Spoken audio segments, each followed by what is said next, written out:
Fala aí, galera do canal Botafogo Digital, sou Carlos Albuquerque. Sextou, sexta-feira, dia do Botafogo fazer aquele último, preparo para a partida diante do Corinthians, lá no Lunier, e em seguida pegar a ponte aérea, viajar até a Terra da Garoa, onde enfrenta amanhã, 9 da noite, o Corinthians na Arena Neoquímica. Já vou falar desse jogo, o Botafogo tentando quebrar um tabu, lá na Arena Neoquímica, mas antes disso, o torcedor botafoguense, além da partida desse sábado à noite, está também com as atenções divididas, com o sorteio de segunda-feira, dia 3 de junho, lá em Luque, no Paraguai, sede da Conmebol, Como é que tá ficando aí o desenho desse sorteio? Vou falar agora para vocês. O Botafogo tem uma chance aí, por hora, de 50%, mas pode até ser maior, dependendo do desfecho do grupo do Grêmio, de enfrentar um clube brasileiro, beleza? Então, por enquanto, possíveis adversários do Botafogo, um adversário a ser definido aí das oitavas, lembrando que as oitavas da Libertadores só será jogada em agosto, ali mais ou menos começando no dia 14, as datas não estão totalmente definidas, mas entre 14 e 21 de agosto, os dois jogos pelas oitavas da Liberta do Fogão, Então vamos lá. O Fluminense, então o Botafogo pode ter um clássico local, regional, já o clássico vovô. Palmeiras, bicho-papão aí dos últimos anos da Libertadores. Atlético Mineiro e o São Paulo, que também um grande vencedor aí, tricampeão da Libertadores. Então, esses brasileiros podem já cair no caminho do fogão na segunda-feira. Quem mais? River Plate, dono da melhor campanha, também um bicho-papão aí, sul-americano, E depois as equipes do Bolívar, que joga lá na altitude de La Paz. O Júnior Barranquilla, existe um parêntese, eu tô com informações aí, enquanto o GE, o próprio Fogão Net estão divulgando que o Botafogo pode enfrentar novamente o Júnior Barranquilla. Eu vi o Brownie comentando de que isso não será possível. Então, até segunda-feira, se possível amanhã, já teremos esse esclarecimento da própria Conmebol, se pode haver esse enfrentamento contra o time do próprio grupo, E fechando aí depois do Júnior Barranquilla, justamente o grupo C, que é o grupo do Grêmio, que ainda tem 2 jogos pela frente, que vão ser feitos agora na terça-feira, depois do sorteio, e depois no final de semana acaba aí o grupo C. Então, no momento, o líder é o The Strongest, então seria hoje um possível adversário do Botafogo, Mas ainda tem o Huachipato e o próprio Grêmio podendo conseguir essa liderança do grupo e ser então um adversário do Botafogo. Como é que isso vai ser feito? Naturalmente, na segunda-feira, como ainda não está definido, vai estar escrito ali, primeiro lugar do grupo C, Se o Botafogo pegar o primeiro lugar do grupo C, então na segunda-feira a gente ainda não vai saber quem vai ser o nosso adversário e vai ter que esperar esses jogos aí para a gente ter a certeza se vai enfrentar o Grêmio ou se vai pegar Strongest ou Huachipato. Beleza, pessoal? Então esse aí é o cenário, como eu disse, 50%, até mais chances do Botafogo pegar um brasileiro nas oitavas. Pessoal, falando ainda de Libertadores, o Botafogo vai poder mexer, quer dizer, na verdade, adicionar 5 nomes para as oitavas de final, Mais 5 nomes podem entrar. Só que desses 5 nomes, 3 a gente já crava. O Cuiabano, que justamente não pôde atuar nessa primeira fase porque tinha atuado pelo Grêmio, o Alain e o Igor Jesus. Então esses 3 nomes são barbadas. Restariam então só 2 vagas, E aí uma galera tem perguntado, mas Carlos, daquela lista inicial enorme que o Botafogo entregou para a Conmebol, que tinha o Emerson Urso, que tinha o Vitor Sá, jogadores, o Newton, jogadores que estão emprestados, No caso do Vitor Sá, foi vendido. Não dá para substituir esses nomes?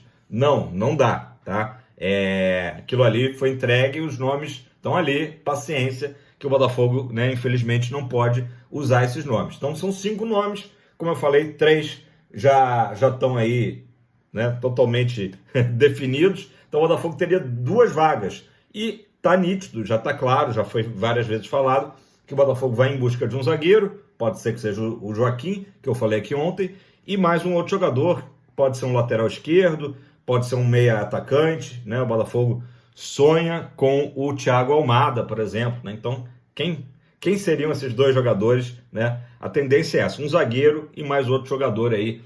Por enquanto, é indefinido, ou pelo menos que a gente não sabe, né? Não tem essa informação.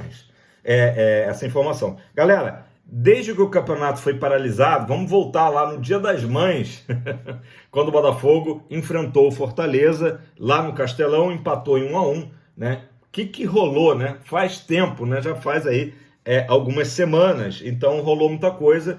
De modo geral, foram boas notícias para o Botafogo. O Botafogo fez 3 jogos sem ser do Brasileirão nesse período, ganhou do Universitário em Lima, ganhou do Vitória no Barradão e agora empatou recentemente com o Júnior Barranquilla. Então o Botafogo conseguiu a classificação na Copa do Brasil e a classificação na Liberta, né? Então foram boas notícias aí desde a paralisação, né? Nem tudo foi boa notícia, né? Teve aquele episódio logo pós-jogo, né, lá de Fortaleza, envolvendo o Romero e o Hernandes. Teve a própria lesão do Jefinho no jogo com o Universitário, né? Mas o que aconteceu também de positivo? O retorno, a recuperação do Tiquinho Soares, que já voltou a campo aí no último jogo lá na Colômbia, né? Então, só para a gente relembrar, né, como que o Botafogo parou aí no Brasileirão, foi aquele empate fora de casa, que o Botafogo podia até ter vencido o Fortaleza, né?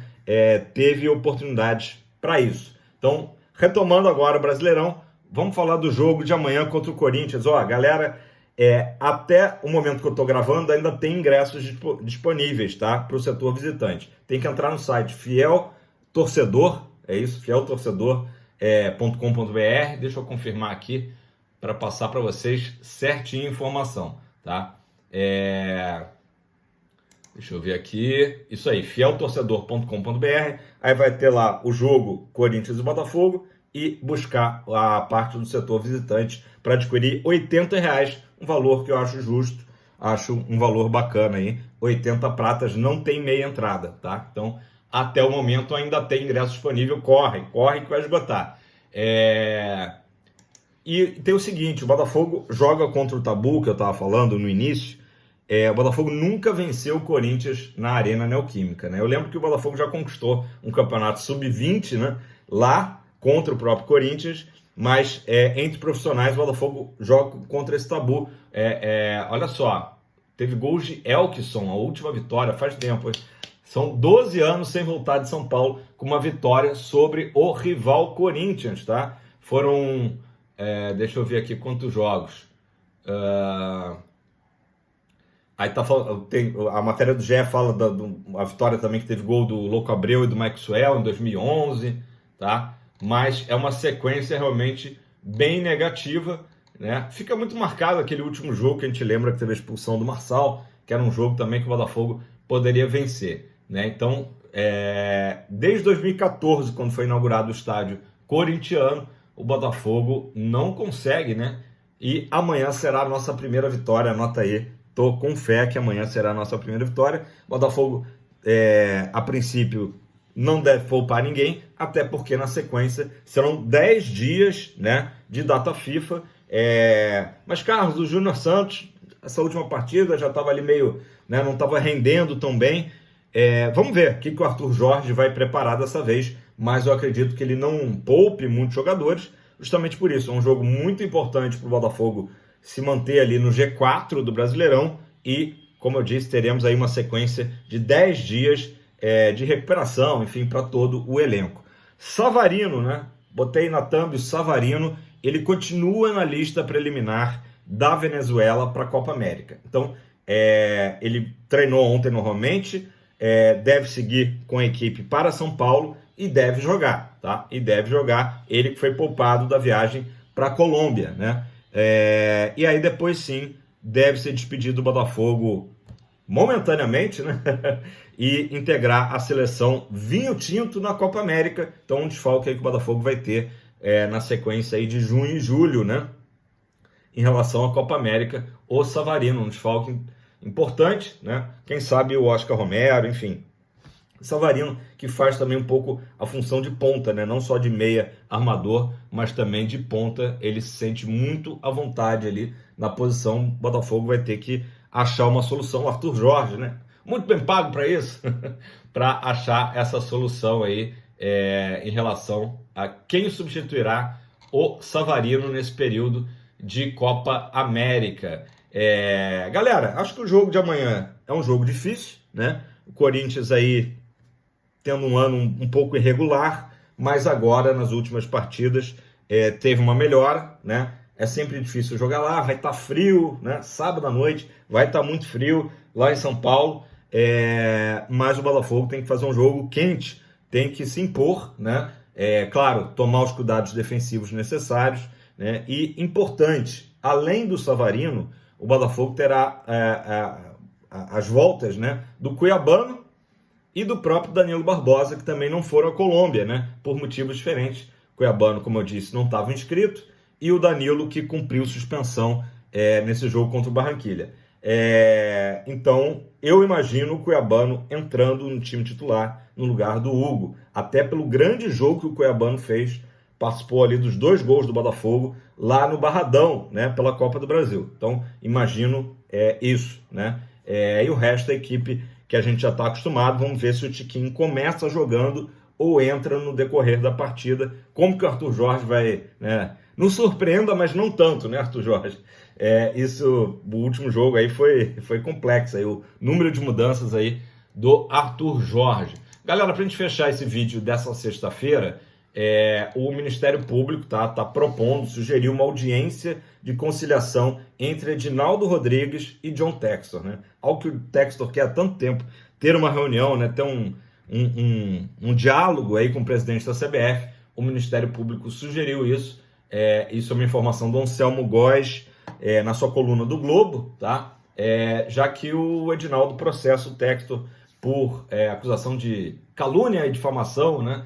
Aquelas declarações pós-jogo com o Palmeiras. Então, vamos ver aí, tomara que tudo se resolva, porque também para o Botafogo não é bom esse embate aí direto com a CBF. CBF que, aliás, adivinhe, parece que a gente não tem um dia de tranquilidade, né? Escalou o Daronco para apitar a partida de sábado. Então, Corinthians e Botafogo será apitado aí pelo Fortão, né? O Fake Nery Daronco, Anderson Daronco, que é um árbitro que realmente a torcida do Botafogo não curte, né? Aliás, várias torcidas, né? Tem algumas preocupações, né? Quando o Daronco vai apitar, um cara que às vezes gosta de aparecer muito no jogo, ao invés de ser aquele árbitro mais discreto, que, enfim. Mas tomara que ele tenha uma boa atuação, né? Nesse jogo aí. O Daronco tô me lembrando aqui, ele foi 4º árbitro no jogo do Maracanã, né? Flamengo e Botafogo.